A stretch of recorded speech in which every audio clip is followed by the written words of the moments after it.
أشرقت نفسي بنور من فؤادي حينما رددت يا رب العباد وانتشت. Allah subhanahu wa ta'ala would make apparent fish on that particular day, meaning even if you didn't want to see the fish, you would see the fish, subhanallah. And when you would see that fish, you would say to yourself, wow, this is a beautiful day to go and fish. This is the best time and a fortunate time for us to actually go and hunt and actually take from that which is made readily and easily available for us. However, they had one particular problem, and that problem was Allah subhanahu wa ta'ala prevented them from fishing and hunting on that particular day. So what did Banu Israel do? Right? Now, I don't have to tell you.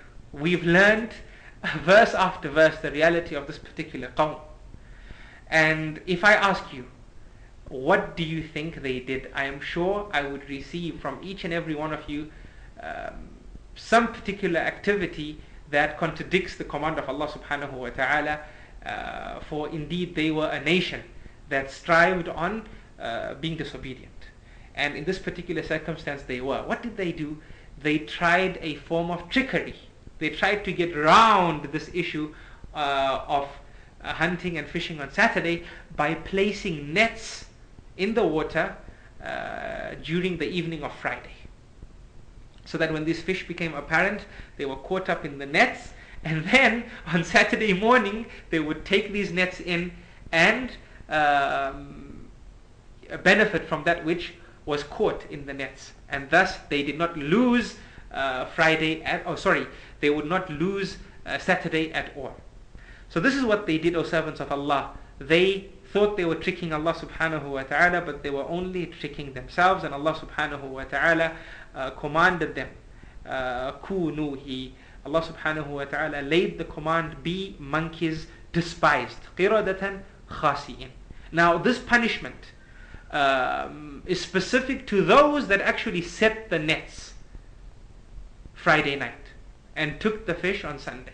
It's not for everyone from Banu Israel. Remember, there was a group from them that was pious, and we know this from the previous verse where Allah subhanahu wa ta'ala mentioned those that are from the people that will have the rewards in the year after, and that they should not fear or grieve. Why? Because indeed they believed in Allah subhanahu wa ta'ala and the last day, and they followed the message of their prophets.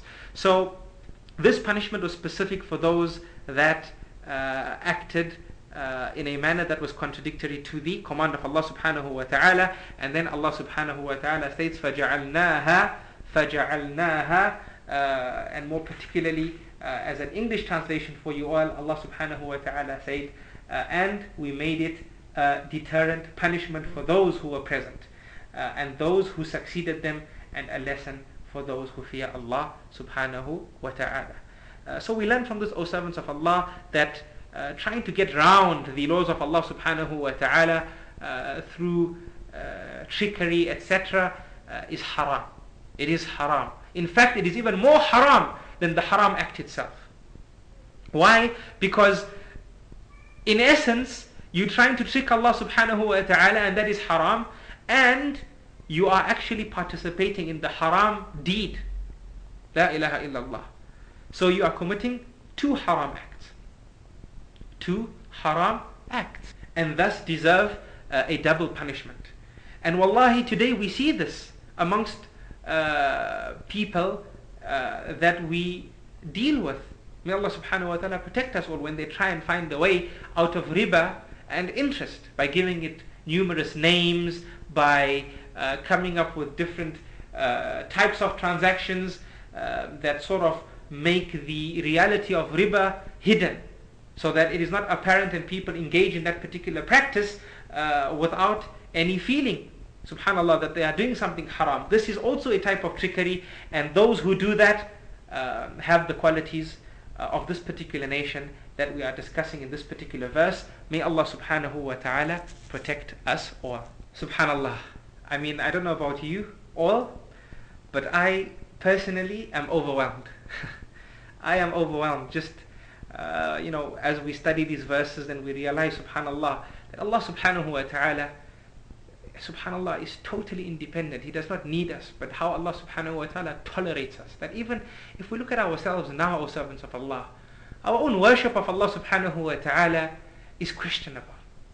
Even when we do observe the salah, the quality of the salah that we render.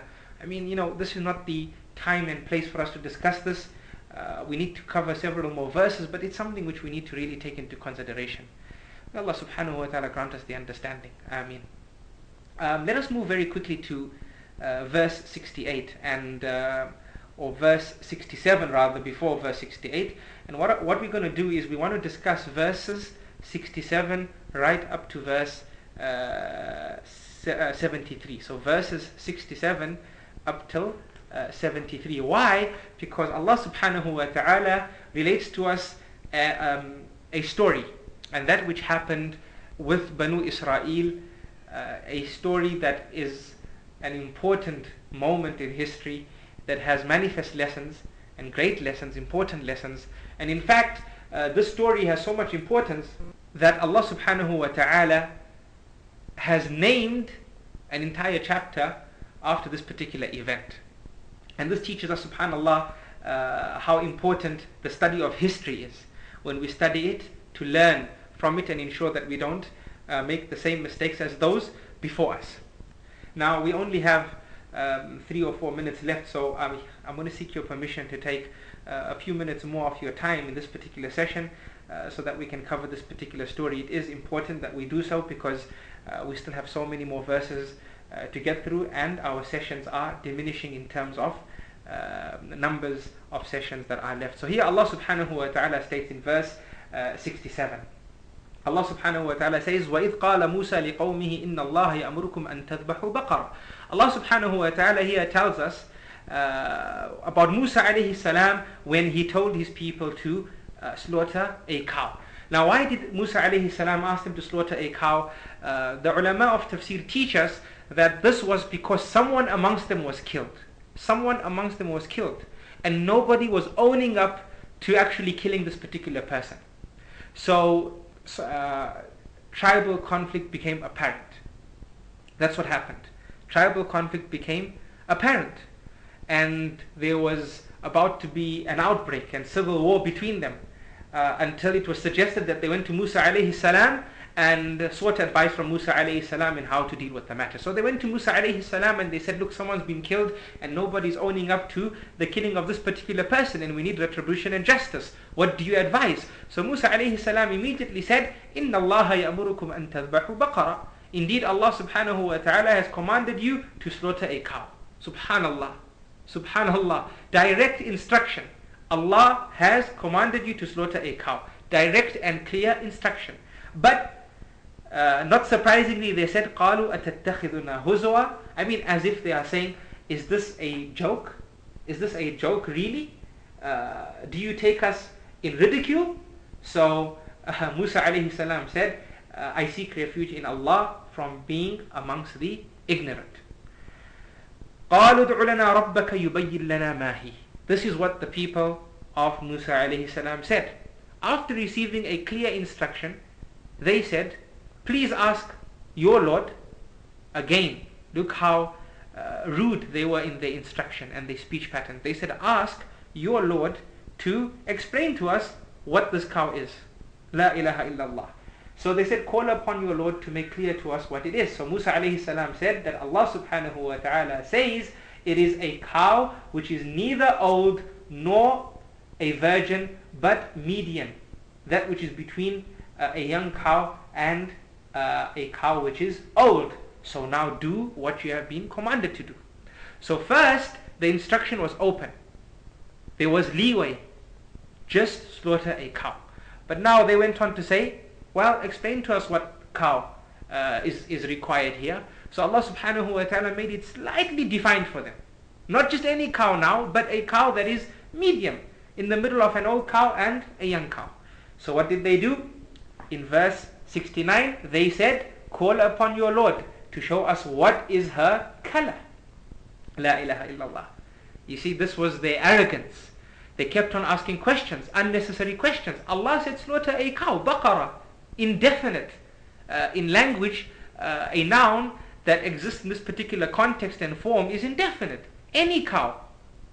Allah didn't say the cow, Allah said a cow, any cow. But now you keep on asking questions, so Allah said a cow that is not too old and not too young. You keep on asking questions, Allah subhanahu wa ta'ala says slaughter a yellow cow, bright in color, pleasing to the observers. SubhanAllah, when you look at this cow, you say, wow, mashallah, what a healthy, lovely cow this is. So what did they say? In verse 70 they said, call upon your Lord to make clear to us what it is. Indeed, all cows look alike to us. And indeed we, if Allah wills, will be guided. So the situation now is becoming more difficult for them, right? It was, la ilaha illallah. From the outset, they were able to just pick a cow and slaughter it. Now the situation has become so concise that actually finding the cow is difficult. Actually committing to following the command of Allah subhanahu wa ta'ala is difficult. So in verse 71, Musa alayhi salam states that Allah said, He says, it is a cow neither trained to plow the earth nor to irrigate the field, one free from fault with no spot upon her. That's what Allah subhanahu wa ta'ala revealed. So what did they say? Now you have come with the truth. So they slaughtered her, but they could hardly do it. They could hardly do it, and they almost didn't do it, subhanallah. So at the end of it all, they slaughtered the cow, and they did that which was requested of them and from them. Then in verse 72, Allah subhanahu wa ta'ala states, and recall when you slew a man and disputed over it, but Allah was to bring out that which you were concealing. Now this is in reference to that which I stated to you earlier, that remember somebody was killed and nobody was owning up, and in fact they were just throwing across from one tribe to the other accusations and denials, and when they sought advice from Musa alayhi salam, Musa alayhi salam told them that Allah subhanahu wa ta'ala commanded them to slaughter this particular cow. So Allah subhanahu wa ta'ala is reminding them of it. وَإِذْ قَتَلْتُمْ نَفْسًا فَادَّارَأْتُمْ فِيهَا وَاللَّهُ مُخْرِجٌ مَا كُنْتُمْ تَكْتُمُونَ. And then in verse 73, Allah subhanahu wa ta'ala states, so we said, strike him. So they were commanded to slaughter the cow, and then they were commanded to take a part of this cow. We don't know which part. Allah subhanahu wa ta'ala hasn't told us which part. Allah subhanahu wa ta'ala commanded them to take part of this cow and actually place it and let it touch the person that was actually killed. And Allah subhanahu wa ta'ala states, thus does Allah bring the dead to life, and He shows you His signs that you might reason. وَيُرِيكُمْ آيَاتِهِ لَعَلَّكُمْ تَعْقِلُونَ. So Allah subhanahu wa ta'ala solved the problem for them by causing the man that was killed to be touched by part of this cow that they actually slaughtered after Allah subhanahu wa ta'ala's command, and Allah subhanahu wa ta'ala caused this person to come to life. For Allah subhanahu wa ta'ala states, thus does Allah bring the dead to life, and He shows you His signs that you might reason. La ilaha illallah. This was the sign from Allah subhanahu wa ta'ala, that when you see this miracle, you think, you ponder, you deliberate, you contemplate, you use your intellect to understand and know that La ilaha illallah, La ma'buda bihaqqin illallah, that there is no one worthy of worship besides Allah subhanahu wa ta'ala. Just before ending off the session, some books of Tafsir speak about this cow belonging to a very pious person who actually was obedient to his parents. This is what they state. However, Allah subhanahu wa ta'ala didn't mention it in this story. Thus, we shouldn't give this particular statement any importance, for if it was important, Allah subhanahu wa ta'ala would have taught it to us. In fact, this particular mention is found in Judeo-Christian narrations, and the Prophet sallallahu alaihi wasallam told us not to listen to those narrations, meaning we shouldn't believe them and we shouldn't deny them. We should leave them as they are. But what matters to us is that Allah subhanahu wa ta'ala didn't tell us about this, and in fact if it were true and Allah subhanahu wa ta'ala knows best, Allah would have told us. Why? Because being obedient to one's parents is praiseworthy. So Allah subhanahu wa ta'ala knows best regarding that particular point. where they got the cow from, who the cow belonged to, whether it was a pious person who was obedient to their parents or not. This is something which Allah subhanahu wa ta'ala has not told us. Thus, it is not something which we should give importance to. We should give importance to the lessons of this particular verse. And the most apparent lesson, O servants of Allah, is that we shouldn't ask too many questions, especially when those questions are useless. Yes, we must ask questions that of things that we don't know, and that which will increase our understanding. But when things are extremely clear, we shouldn't make it a practice to keep on questioning and asking too many questions, for this is from the practice of Banu Israel, and 9 times out of 10, whenever you ask a question, you make something more difficult. I remember when we were studying, a student or two would ask a question that, is this in the exam, and is that in the exam, and the teacher would say, now that you've asked, it is in the exam. So we would have something extra to study. The situation would become this is just on a lighter note, just before we end our session. The situation would become slightly more difficult, and we would say that, subhanallah, just as Banu Israel asked about the Baqarah, may Allah subhanahu wa ta'ala forgive us all, grant us the understanding. Jazakumullahu khairan for giving me a few more extra minutes. I love you all for the sake of Allah subhanahu wa ta'ala. Until we meet again, subhanallahi wa bihamdihi, subhanakallahumma wa bihamdika, nashhadu an la ilaha illa ant, nastaghfiruka wa natubu ilayk. Wassalamu alaykum wa rahmatullahi wa barakatuh.